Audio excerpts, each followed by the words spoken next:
ഇന്ന് നമുക്ക് സദ്യയിലേക്ക് വേണ്ടുന്ന ഒരു അടിപൊളി അവിയൽ റെഡിയാക്കി എടുക്കാം കേട്ടോ. അപ്പോൾ അതിനായിട്ട് ആദ്യം തന്നെ പച്ചക്കറി ഒന്ന് അരിഞ്ഞെടുക്കണം. അപ്പോൾ ഞാനിവിടെ പച്ചക്കറിയായിട്ട് എടുത്തിട്ടുള്ളത് പയർ, ക്യാരറ്റ്, ബീൻസ്, കുമ്പളങ്ങ, മുരിങ്ങക്കായ, പച്ചക്കായ, ഇത്രയും കാര്യങ്ങളാണ് എടുത്തിട്ടുള്ളത്.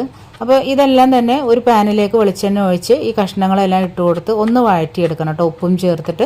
എല്ലാം ഒന്ന് വഴന്നു വരുന്ന സമയത്ത് അതിലേക്ക് നമുക്ക് മഞ്ഞൾപ്പൊടി ഒരു 1/2 ടീസ്പൂണും മുളക് പൊടി ഒരു 1/4 ടീസ്പൂണും ചേർത്ത് മിക്സ് ചെയ്ത് മൂടി വെച്ച് കുക്കാക്കി എടുക്കണം. ഇനി ഈ സമയം കൊണ്ട് നമുക്ക് അരപ്പ് തയ്യാറാക്കാൻ വേണ്ടിയിട്ട് ഒരു 6-7 ചെറിയ ഉള്ളി, ഒരു വെളുത്തുള്ളി, ഒരു പച്ചമുളക്, അല്പം കറിവേപ്പില, മഞ്ഞൾപ്പൊടി, ചെറിയ ജീരകം, ഇത്രയും കാര്യങ്ങൾ ചേർത്ത് ചതച്ചെടുത്ത് ഒരു പിടി തേങ്ങയും ഇട്ട് ചതച്ചെടുക്കുക. പകുതി വെന്ത പച്ചക്കറിയിലേക്ക് 4 ടേബിൾ സ്പൂൺ തൈരും ചതച്ചെടുത്ത തേങ്ങയും ചേർത്ത് മിക്സ് ചെയ്ത് കൊടുക്കുക.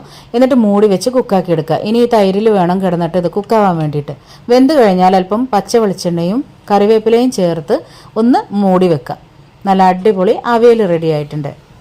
താങ്ക്